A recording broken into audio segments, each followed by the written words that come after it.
Dulu itu ada orang mengatakan jam apa itu? Jam istiwa.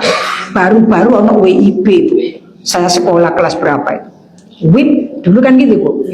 Nah, kerungu kari-kari ngarani jam istiwa aku cek adoh jam akhirat. Oh, no, jam akhirat. Jam apa itu? Jam akhirat.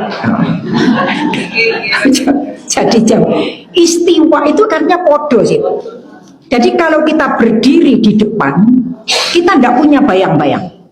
Itu berarti matahari persis ada di atas kepala kita. Yaitu namanya istiwa. Yaitu namanya istiwa. Kita tidak punya bayang-bayang. Kalau matahari condong ke barat, ada muncul istiwa, kita baru mulai diperbolehkan sholat duhur. Kalau persis di tengah, tidak boleh. Makanya beduk, dulu kan ada beduk. Beduk duhur itu mesti rontok suwe. Beda dengan beduk asar paling ditambah pinter lupa papat. Beduk duhur itu lama, menunggu sampai lengser istiwa deng. Terus kira-kira 5 menit, baru 3 menit gitu, baru adzan. Selesai adzan, baru diperbolehkan sholat duhur. Istiwa tidak boleh, nanti ada. Termasuk waktu tahrim, kecuali ada sebab. Makanya kita tidak boleh melakukan sholat duhur ketika persis matahari ada di tengah, kecuali hari Jumat. Ojo nek sembahyang duhur dina Jumat tadi bapak dimulai teko Jumatan. Keliru. Tidak gitu pemahaman. Tidak gitu. Jadi kalau kita ibu-ibu sholat duhur di rumah, kan kita tidak ikut Jumatan. Ya, kecuali hari Jumat, matahari ada di tengah. Itu kita sholat itu boleh. Itu keistimewaannya di situ. Selain Jumat harus mataharinya agak condong ke barat. Kecuali hari Jumat tuh tidak neng dulu sholat duhur, bapak itu mulai leren ngopi. Nah leren ngopi, apa tidak sholat duhur jam 1 siapa aja? Tidak gitu. Dulu pernah kan saya sampaikan, itu memang ada faedahnya. Kalau bapaknya sholat Jumat, panjenengan sholat duhur di rumah, bapaknya pulang dari sholat Jumat, panjenengan ki wis ayu. Tidak mampu pindang.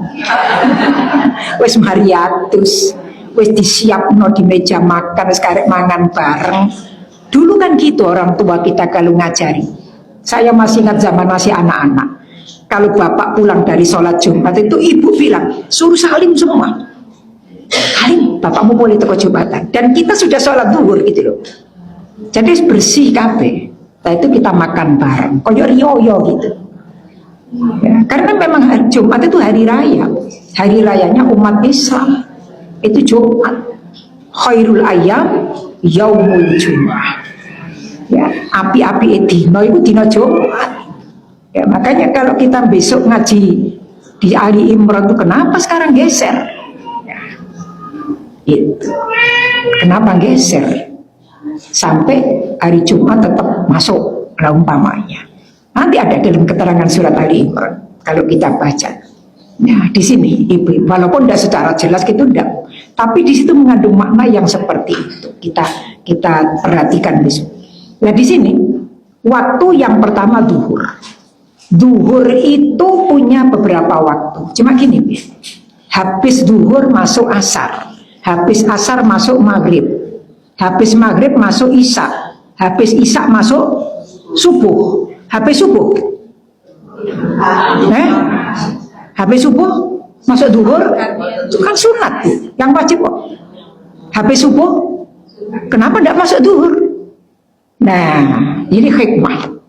Danio, habis subuh masuk duhur yamin ini dah ono wong melek, dah ono pasar, lah ngomongnya turu kabeh. Kan gitu. Makanya Allah tuh sudah memberikan kesempatan kepada kita, ini peluang. Waja'alnan naharo ma'asya. Allah menjadikan siang untuk mencari penghidupan, nyambut gawe. Sehingga habisnya waktu subuh, terbitnya matahari.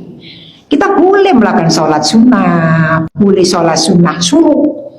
Terbit, itu pun jangan terbit untuk enggak. Itu nanti termasuk waktu tahrim. Ya, terbit kira-kira jarak 5 menit baru kita boleh sholat. Jangan pas matahari ada di garis waktu terbit itu masih kita lihat bisa, masih belum nampak sinarnya, belum. Nanti kalau matahari sudah agak tinggi sedikit, kira-kira kadar 5 menit baru kita diperbolehkan sholat syuruk, isyrok, nanti lanjut boleh sholat duha. Nah sekarang waktu nih sholat duhur itu kan. Nah cuma kalau kita baca dalam kitab Kasyifatus saja, di situ ada walahadiyah. Waktu duhur itu memang punya beberapa tingkatan waktu. Ya. Walaha sittatu awqatin. Ada jenjang waktu duhur itu terbagi menjadi 6 tingkatan. Ada yang pertama waktu fadilah. Waktu fadilah. Kalau bahasa kita waktu fadilah itu waktu yang paling utama. Kapan itu? Ya. Waktu fadilah itu apabila kita mengerjakannya, Allah memberikan pahala sawaban akmal, pahala yang sempurna dari kita yang mengerjakan sesudah waktu fadilah. Jadi pahalanya dikatakan akmal, sempurna. Kapan? Wahua min awalil waktu, dari awal waktu setelah adzan kemudian iqomah sampai kapan? Ila ayyasira dhillisai misla rubaihi takriban.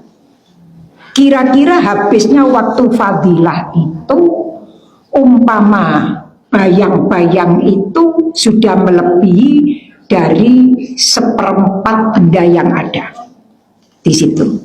Tadi kan kalau sudah sama dengan bendanya berarti habiskan waktu duhur. Itu bayang-bayangnya baru ada 1/4. Nek barangnya 1 meter, wayangannya ada 250 cm. Berarti habis waktu fadilah. Sing kepingin oleh ganjaran lebih itu apalagi ya kita ikut jamaah, itu satu-satu jalan yang kita tempuh. Ikut jamaah sudah dapat pahala berjalannya ke masjid, sudah dapat pahala berjamaah. Allah melipat gandakan 27 kali lipat. Kita bisa melakukannya di waktu fadilah. Nah, itu sebetulnya kita sudah menerangkan seperti itu. Ya tinggal kita saja. Promonya seperti itu. Terus kita bagaimana? Kembali kepada diri kita masing-masing. Ya.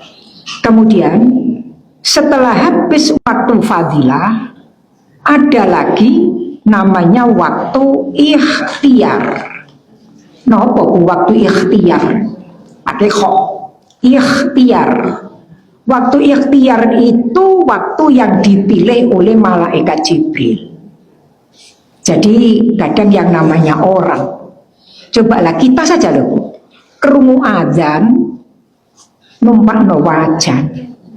Tengah-tengah Maria dan goreng itu rumari, kira-kira wajahnya diduno, terus ke kamar mandi, apa ditutup no goreng? Dia kulo-kulo barang, ngapunten itu, terus undi, ditutup no goreng, apa wajahnya diduno? Iya. So arek-arek teko durung mari kok durung mateng lah. Ya ndak apa-apa, Bu, boleh ndak apa-apa. Tapi ya iku mau kita masuk ke waktu ikhtiar. Waktu yang dipilih oleh malaikat Jibril. Ya ganjarannya loh, tapi kita itu mohon maaf ya, melakukan kebaikan itu Allah sudah melipat gandakan kebaikan yang kita lakukan. Pahala itu besok sih. Nggak sekarang kan Bu? Ganjaran itu kan besok. Kapan diperlihatkan kepada kita? Akan mati. Begitu kita sakaratul maut, tampang. Iki lho ganjaran. Besok di situ. Ganjaran itu situ. Ini nanti akan jadi bekal kita, kendaraan kita bawa besok ke alam barzah. Mulanya kan ke alam barzah dulu.